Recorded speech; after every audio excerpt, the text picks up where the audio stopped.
बिस्मिल्लाहिर्रहमानिर्रहीम और अस्सलाम वालेकुम। आज की इस वीडियो में हम देखेंगे इफ़ एल्स इफ स्टेटमेंट्स की एक और एग्जांपल को, ताकि हम अपनी इफ़ एल्स इफ स्टेटमेंट्स की अंडरस्टैंडिंग को मज़ीद बेहतर बना सकें। ये लास्ट एग्जांपल है। इसके बाद जो है ना हम मूव कर जाएंगे स्विच के स्टेटमेंट्स पे। तो मैं चाहूँगा कि इधर जितने भी कन्फ्यूजन है उनको हम एड्रेस कर सकें। तो एग्जाम्पल में हमें जो है ना एक सवाल दिया गया जिसमें वो कह रहा है कि write a program to read marks of a student and print his letter grade according to following scheme. तो इस सवाल को पढ़ते हुए हमें बहुत सारी चीज़ें नज़र आती हैं। तो वो हम देखते हैं कि हमारे प्रोग्राम में क्या क्या होना चाहिए। तो पहली चीज़ वो कह रहा है to read marks of a student. ये read marks of a student से पता चल रहा है हमें कि हमने स्टूडेंट के मार्क्स जो है ना ये इनपुट लेने हैं यूज़र से। बेसिकली हम इनपुट यूज़र को कहेंगे कि भाई जो है ना स्टूडेंट के मार्क्स एंटर करो, फिर हमने कोई वेरिएबल बनाया होगा और उसके अंदर हमने वो मार्क्स यूज़र से इनपुट ले लेंगे। उसके बाद नेक्स्ट चीज़ हमें इधर क्या नज़र आ रही है, कह रहा है कि print his letter grade according to the following scheme. और स्कीम उसने क्या बताई हुई है नीचे।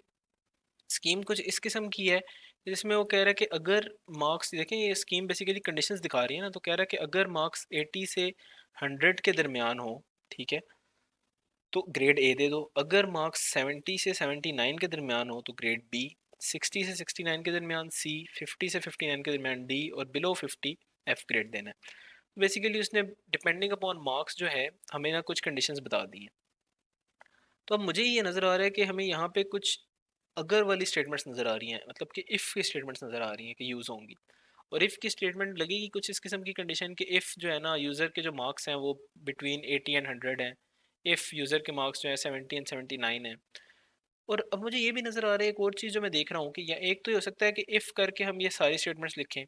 लेकिन एक और चीज़ मुझे जो यहाँ पे नज़र आ रही है वो ये है कि अगर इनमें से एक कंडीशन ट्रू हो जाती है, मतलब सपोज यूज़र के मार्क्स 70 और 79 के दरमियान है, तो बाकी सारी कंडीशन उस केस में ट्रू नहीं होंगी। मसलन कि अगर यूज़र के मार्क्स 75 हैं तो सिर्फ ये वाली कंडीशन ट्रू होगी, ये सारी कंडीशंस जो हैं वो फॉल्स हैं। तो इसका मतलब ही हमने कहा था कि अगर हमारे पास इस तरह की कोई भी स्टेटमेंट बन रही हो कि जहाँ पे मल्टीपल कंडीशंस हैं और उनमें से एक कंडीशन अगर ट्रू हो जाए तो बाकी सारी रन नहीं होती, तो हमें ये चाहिए कि हम मल्टीपल इफ्स लगाने की बजाय इफ़ एल्स इफ़ की स्टेटमेंट्स को यूज़ करें।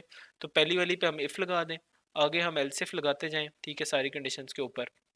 और लास्ट वाली जो कंडीशन है, अगर उसके अंदर बाकी सारों के साथ वो सेटिस्फाई हो जाती है कि सारी फॉल्स हो जाए तो वही ट्रू होगी, तो फिर उस पर हम एल्स लगा दें। ठीक है, इस तरह का हमने पढ़ा था। इससे फ़ायदा ये होगा कि अगर यूज़र के मार्क्स जो है ना 80 से 100 है और इफ़ की कंडीशन में आता है और ये ट्रू हो जाती है, तो उसको ये पता है कि उसने ये सारा का सारा कोड जो है रन नहीं करना और इसके बाद जो भी लिखा है उसके ऊपर चले जाना है। ठीक है, और ये चीज़ जो है ना अब हमने देख ली। तो अब हमने कोड का ना टॉप लेवल पे एक स्ट्रक्चर सा बनाते हैं कि हमारा कोड किस किस्म का होगा। उसके बाद हम आईडी के ऊपर जाके सी की लैंग्वेज में उसी को कोड को लिखेंगे और फिर उसको रन करके देखेंगे। सबसे पहले जो है ना हमने ये करना है कि हमारे सी के कोड जब भी हम लिखते हैं तो हमें पता है कि उसका एक स्ट्रक्चर है। स्ट्रक्चर वो क्या है कि हमने जो है ना सबसे पहले कुछ लाइब्रेरीज इंक्लूड करनी होती हैं, मेन का फंक्शंस लिखना होते हैं। तो वो काम हम कर लेते हैं। लाइब्रेरीज इंक्लूड करने का मकसद ये होता है हमारे पास कि भाई हमने जो है यूज़ करने हैं प्रिंट एफ स्कैन एफ के फंक्शन, तो वो इस लाइब्रेरी में डिफाइन हुए हुए हैं। नेक्स्ट हम ये करते होते हैं कि हम मेन का फंक्शन बना लेते होते हैं, क्योंकि हमें ये पता है कि मेन के फंक्शन से ही हमारा कोड जो है ना रन होना स्टार्ट करता होता है। ठीक है, नेक्स्ट हमने कहा था कि हम ये आइडेंटिफाई किया करेंगे इससे अगले स्टेप में कि हमारे वेरिएबल्स कौन कौन से हैं। तो इस वाले कोड में अभी तक जो हमें समझ आ रही है वो यही नज़र आ रहा है कि अभी तक हमें एक यूज़र से जो मार्क्स चाहिए एक वो इनपुट होगा कि हम यूज़र से पूछेंगे कि उसके मार्क्स क्या हैं। इसके अलावा अगर कोई वेरिएबल्स हमें चाहिए हुए तो हम वो आइडेंटिफाई करके यहाँ पे ऐड कर लेंगे। ठीक है, नेक्स्ट हम देखते हैं कि हमने जब ये चीज़ हमें पता लग गया, अब हमने पूछना है कि यूज़र को कि अपने मार्क्स एंटर करो। जब अपने मार्क्स एंटर उसने करने हैं तो हमें उसको कुछ प्रिंट कराना पड़ेगा ना, कि हम उसको कहें कि भाई प्लीज़ एंटर योर मार्क्स। तो एक प्रिंट एफ की स्टेटमेंट होगी जो उसको ये कहेगी कि प्लीज़ एंटर योर मार्क्स, और वो अपने मार्क्स एंटर कर देगा। अब जब वो अपने मार्क्स एंटर करेगा तो वो कहाँ जाएंगे, वो बेसिकली वेरिएबल में आएंगे। और वो किस तरीके से आते हैं कि हमें इनपुट की एक स्कैन एफ की हम स्टेटमेंट लिखते हैं जो कि उस मार्क्स को रीड करके उस वेरिएबल के अंदर स्टोर करा देती है। ठीक है, ये काम भी हो गया। वो वेरिएबल के अंदर अब मार्क्स वाले वेरिएबल के अंदर कोई वैल्यू भी आ गई, वो वाली वैल्यू जो कि बेसिकली यूज़र के मार्क्स थे। ठीक है, अब हमने उसको ग्रेड देना है। ग्रेड जो है हम कैसे, हमने भी देखा थोड़ी देर पहले कि ग्रेड की एक स्कीम थी ना, कि मल्टीपल कंडीशंस बन रही थी कि अगर इधर नंबर हो, अगर ये नंबर हो फिर कुछ और ग्रेड है, ये नंबर हो कुछ और ग्रेड है। हमने कहा था इसके लिए हम यूज़ करेंगे इस इफ़ एल्स इफ की स्टेटमेंट्स, क्योंकि अगर इनमें से एक भी ट्रू हो जाए तो बाकी वाली नहीं चलती। तो और अगर अगर करके कंडीशन बन रही है तो हमें पता चल गया कि ये इफ़ एल्स इफ की स्टेटमेंट्स यूज़ होंगी। तो पहली हमारी इफ़ की एक स्टेटमेंट होगी जो कहेगी कि भाई अगर जो है ना मार्क्स जो यूज़र के हैं दैट आर ग्रेटर देन और इक्वल टू 80 और एंड मार्क्स जो है ना यूजर के दैट आर लेस देन और इक्वल टू 100। ठीक है, इन दैट केस हमने ना उसको एक ग्रेड असाइन कर देना है जो कि ग्रेड होगा ए का। ठीक है, अब ये जो कंडीशन मैंने लिखी है कि इसको हम समझते हैं कि ये बेसिकली हमने पहले भी पढ़ी हुई है कि ये कंपाउंड कंडीशंस होती हैं। तो ये कह रहा है कि अगर दो बातें ट्रू हों, एंड जो लगा हुआ है ये कह रहा है कि दोनों ट्रू हों तो तब ये रन होगी। पहली बात ये है कि यूज़र के जो मार्क्स हैं वो ग्रेटर देन या इक्वल टू 80 हैं। ठीक है, और दूसरी बात यह है कि यूज़र के जो मार्क्स हैं वो लेस देन या इक्वल टू 100 है। तो अगर ये दोनों बातें ट्रू हों तो इसका मतलब है कि यूज़र के मार्क्स है वो लाए कर रहे हैं between 80 and 100 with 80 and 100 included. तो अगर इनमें से कोई भी नंबर लाए उसके मार्क्स हुए जैसे 90 हुए उसके 85 हुए तो उसको ए ग्रेड असाइन कर देंगे। इसी चीज़ को फर्दर कंटिन्यू करते हुए हम जो है ना बाकी कंडीशंस को भी लिखेंगे एल्स इफ को यूज़ करते हुए। तो नेक्स्ट हमारे पास एक एल्स इफ की स्टेटमेंट आ जाएगी। एल्स इफ के स्टेटमेंट में भी हम इसी तरीके से लिखेंगे कि जो मार्क्स हैं दैट आर ग्रेटर देन और इक्वल टू, नेक्स्ट हमारे पास क्या थी 70 से 79, तो ग्रेटर देन इक्वल टू 70 और एंड आ जाएगा आगे और मार्क्स आर लेस देन और इक्वल टू 79। तो 70 से 79 के दरमियान अगर नंबर हुए विद 17 79 इंक्लूडेड तो हम इधर लिख देंगे कि ग्रेड उसका क्या है, बी ग्रेड है उसका। ठीक है, इसी तरह हम चलते चले जाएंगे और इस वाले के लिए भी एक एलसिफ लिखेंगे जिसमें जो है ना हम फिर उसको सी ग्रेड देंगे। फिर एक और एलसिफ लिखेंगे जिसमें जो है हम उसको डी ग्रेड देंगे। और लास्ट जो है ना हम फिर एक एल्स लिख देंगे कि भाई अगर ये ऊपर वाली सारी कंडीशंस ट्रू नहीं है, बल्कि हम एक और काम कर सकते हैं, हम इधर भी एलसीएफ ही लिखें और बताएं कि लेस देन 50, 0 से 50 के दरमियान है। और अगर वो लास्ट जो एल्स हम लिखें ना वो हम इसलिए लिखें कि अगर वो कोई गलत नंबर एंटर करता है, मसलन वो लिख देता है कि मेरे नंबर सपोज 200 आए हैं, तो ये तो पॉसिबल ही नहीं था, तो हम उसको एरर दे देंगे यहाँ पे। हम कहेंगे कि भाई जो आपने नंबर एंटर किया ना ये तो हो ही नहीं सकते क्योंकि आपकी ग्रेडिंग ही आउट ऑफ 100 हो रही है। तो ये हमने एक टॉप लेवल पे एक थोड़ा सा देख लिया कि हमारे प्रोग्राम का स्ट्रक्चर क्या होगा। अब हम मूव करते हैं कोड की तरफ और हम कोड में जाके देखते हैं कि भाई हमारा कोड जो है ना वो किस किस्म का होगा, कोड में हम क्या लिखेंगे। तो आ जाएं जी आईडीई के ऊपर। अब हम लिखते हैं सबसे पहली चीज़ कि हमने लाइब्रेरीज इंक्लूड करनी है। तो लाइब्रेरी हमें सिर्फ एक ही इस कोड में चाहिए जो कि है stdio.h की लाइब्रेरी। ये लाइब्रेरी इंक्लूड करने से अब हम printf और scanf के फंक्शंस यूज़ कर सकते हैं। आगे हमने मेन का फंक्शन बना लेना है कि जिसके अंदर हमारा कोड जाएगा जैसे ही कोड शुरू होता है। आगे जो है ना हमने एक जो है सिर्फ हमें मार्क्स चाहिए यूज़र से, तो हम यूज़र के मार्क्स जो है ना उसके लिए हमने वेरिएबल बना लिया मार्क्स का। और हमने कहा था कि हमने यूज़र से पूछना है कि आप मार्क्स अपने एंटर करें, तो हमें एक प्रिंट एफ की स्टेटमेंट लगानी पड़ेगी जिसमें हम उसको कहेंगे कि प्लीज़ एंटर योर मार्क्स। इसके बाद क्या होगा कि यूज़र अपने मार्क्स एंटर करेगा, तो वो हम रीड जब करेंगे तो वो बेसिकली स्कैन एफ का फंक्शन होता है जिसमें वो जाएंगे ये रीड होके। तो स्कैन एफ के फंक्शन में हम इंटीजर इनपुट ले रहे हैं तो परसेंटेज डी लिखेंगे, आगे हम उस वेरिएबल का एड्रेस देंगे तो एंड का साइन आएगा और वेरिएबल का नाम आ जाएगा आगे जो कि है मार्क्स। ठीक है, अब हमारे पास मार्क्स वाले वेरिएबल के अंदर कुछ ना कुछ वैल्यू आ गई जो भी यूज़र ने एंटर की, उसकी बेसिस पे हमने उसको ग्रेड देना है। तो हमने कहा था हम इफ एल्स इफ की कंडीशंस लगाएंगे। तो पहली कंडीशन होगी इफ़ की, जो कि ये देखेगी कि क्या यूज़र के जो मार्क्स हैं दैट आर ग्रेटर देन और equal to 80 and marks are less than और इक्वल टू 100। तो अब अगर यूज़र के मार्क्स 80 से 100 के दरमियान हो विद 80 एंड 100 इंक्लूसिव तो ये वाली कंडीशन ट्रू हो जाएगी। तो हम इधर ना उसको क्या करना था हमने कि अगर 80 से 100 हो तो हमने ग्रेड ए असाइन करना था। तो हम उसको जो है ना इधर ग्रेड उसका प्रिंट करवा देते हैं और उसके पास लिखा आ जाएगा ग्रेड ए। ठीक है, इसी तरह की अब हम ना मल्टीपल कंडीशंस बनाएंगे एलसिफ यूज़ करते हुए। तो एलसिफ अगली कंडीशन ये कहती है कि अगर उसके मार्क्स जो हैं वो 70 से 79 के दरमियान हो, तो हम लिखते हैं कि भाई marks are greater than equal to 70 and marks are less than equal to 79। इस केस में उसका ग्रेड जो है ना अगर ये ट्रू हो जाए तो बेसिकली उसका ग्रेड बी है, तो हम यहाँ पे लिख देंगे ग्रेड बी। इसी तरह नेक्स्ट हमारे पास जो कंडीशन होगी वो देखेगी कि ग्रेड सी के लिए हमने लिखनी थी। ग्रेड सी जो है ना मार्क्स अगर हो उसके 60 से 69 के दरमियान। ठीक है, तो ग्रेटर देन इक्वल टू 60 आ जाएगा और लेस देन इक्वल टू वाली में 69 आ जाएगा। इस केस के अंदर क्या होगा कि जो स्टेटमेंट है वो आ जाएगी कि उसके मार्क्स जो हैं ग्रेड जो है सॉरी वो सी का है। नेक्स्ट है हमारे पास कि अगर उसके मार्क्स जो हैं वो 50 से 59 के दरमियान हो, उस केस के अंदर हमने लिखना है कि भाई marks are greater than equal to 50 and marks are less than equal to 59। इस केस में हम प्रिंट करा देंगे कि भाई आपका जो ग्रेड है वो डी है। लास्ट हमारे पास जो ग्रेड्स के लिए कंडीशन बन रही है वो है कि अगर यूज़र के मार्क्स जो हैं वो 50 के बराबर हों तो क्या होगा। तो नेक्स्ट है हमारे पास के 50 से सॉरी कम हो, क्योंकि 50 के बराबर हो तो ग्रेड डी में कवर हो जाता था। तो अगर वो 50 से भी कम है तो लेस देन 50 की कंडीशन लगेगी, और 0 से 50 के दरमियान है बेसिकली।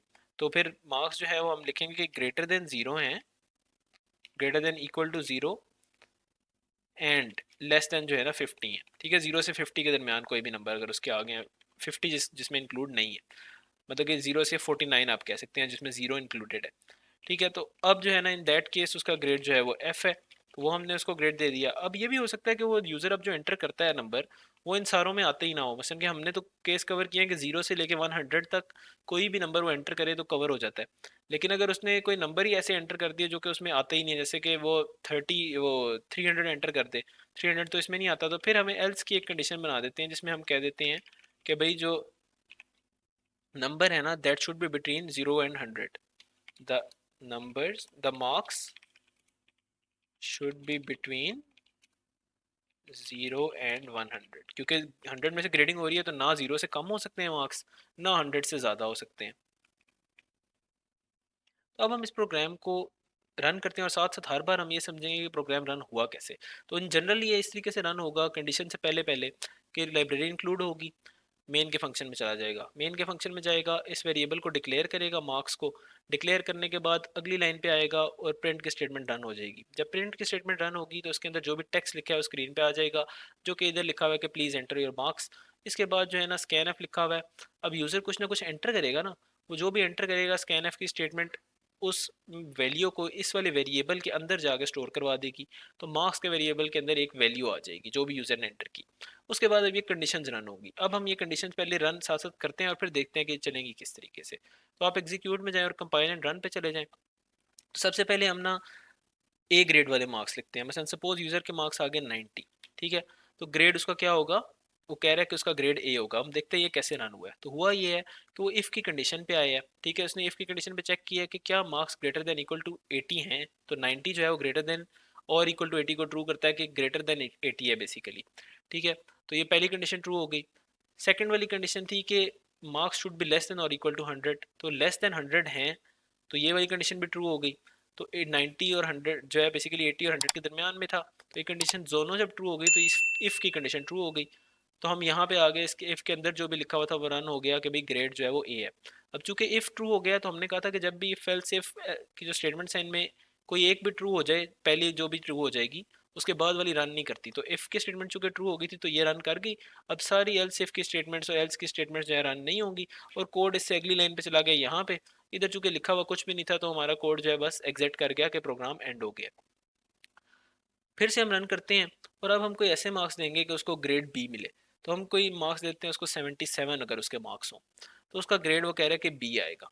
अब वो किस तरीके से रन हुआ कि पहले यहाँ पे कोड आया, उसने कहा क्या मार्क्स जो है ग्रेटर देन इक्वल टू 80 हैं, तो ना वो ग्रेटर देन 80 है ना वो इक्वल टू 80 है, तो पहली कंडीशन ही फॉल्स होगी तो अगली चेक ही नहीं होगी, और ये वाली कंडीशन इफ़ की फॉल्स हो जाएगी। ठीक है, अब वो चला जाएगा एल्स इफ के ऊपर। एलसीएफ में चेक करेगा क्या marks greater than equal to 70 हैं, हाँ जी ये कंडीशन ट्रू हो गई। अगली कंडीशन चेक होगी कि क्या marks less than equal to 79 हैं, तो इस टाइम पे लेस देन इक्वल टू 79 भी हैं क्योंकि 77 है, तो ये भी ट्रू हो गई। जब ये दोनों कंडीशन ट्रू हो गई तो एंड लगा हुआ था तो रिजल्टेंट कंडीशन भी ट्रू हो गई, तो एलसीएफ ट्रू हो गया। तो एल प्रिंट एफ की स्टेटमेंट रन हो जाएगी जिसमें क्या है कि भाई जो ग्रेड है वो बी होगा। अब इसके बाद वाली चूंकि ये वाले एल्स ट्रू हो गया, अब इसके बाद वाला कोई भी एल्स रन नहीं होगा, ना ही एल्स रन होगा, और कोड हमारा यहाँ पे आ जाएगा। इस वजह से हमें और कुछ प्रिंट में नज़र नहीं आया। अब एक और कंडीशन सिर्फ देख लेते हैं कि अगर यूज़र के मार्क्स जो हैं वो लेस देन 50 होंगे तो क्या होगा। इसी तरीके से जैसे हमने अभी देखा है ए और बी के लिए, इसी तरीके से सी और डी के लिए भी रन होगा, तो वो आप खुद भी रन करके देख सकते हैं। हम बस अभी देखते हैं कि अगर लेस देन 50 हो तो क्या ये ग्रेड एफ आ रहा है। तो हम क्या करते हैं कि भाई 30 मार्क्स अगर एंटर करते हैं तो ग्रेड एफ आ रहा है। रन किस तरीके से हुआ कि यहाँ आया, इसमें ग्रेटर देन 80 नहीं था, ये फॉल्स हुआ, आगे एंड एंड है तो उसने दूसरी कंडीशन को वैसे ही पता है कि एक फॉल्स है तो बाकी सारी एंड रिजल्ट फॉल्स ही आएगा। ये वाली चेक की मार्क्स ग्रेटर देन 70 है नहीं है, एंड लगा हुआ था, कंडीशन वैसे ही फॉल्स हो जाएगी। इस वाले में चेक किया तो ग्रेटर देन 60 और लेस देन 69 भी नहीं है, रिजल्ट फॉल्स हो गया।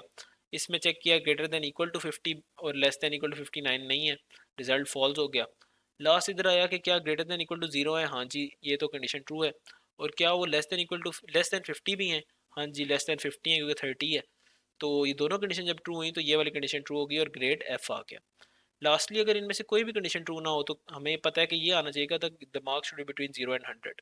तो अब हम कोई भी कंडीशन ट्रू ना करने के लिए या तो हमें 0 से कम कोई मार्क्स एंटर करने पड़ेंगे जो कि नेगेटिव नंबर है, जैसे -30 लिख दूँ तो वो वाला तब भी ये वाला एरर आ जाएगा, या फिर हमें 100 से ज़्यादा कोई मार्क्स एंटर करने पड़ेंगे, जैसे 101 लिख दें तो तब भी एरर आ जाएगा कि जो मार्क्स हैं वो 0 और 100 के दरमियान होने चाहिए।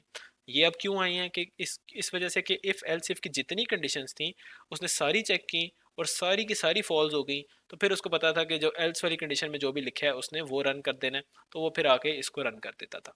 तो ये हमने देख लिया बेसिकली कि हम किस तरीके से इफ एल्स इफ की कंडीशंस को यूज़ करते हुए इस तरह के एक प्रोग्राम बना सकते हैं जो कि ग्रेड असाइन करता हो।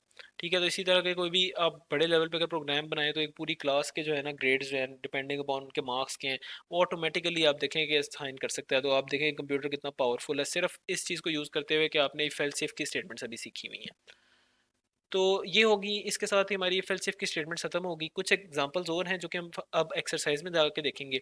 उससे पहले जो है ना अब हम आगे जो है ना पढ़ेंगे स्विच की स्टेटमेंट्स को। तो जो नेक्स्ट लेक्चर होगा उसके अंदर हम ये देखेंगे कि स्विच की स्टेटमेंट्स को किस तरीके से यूज़ किया जाता है।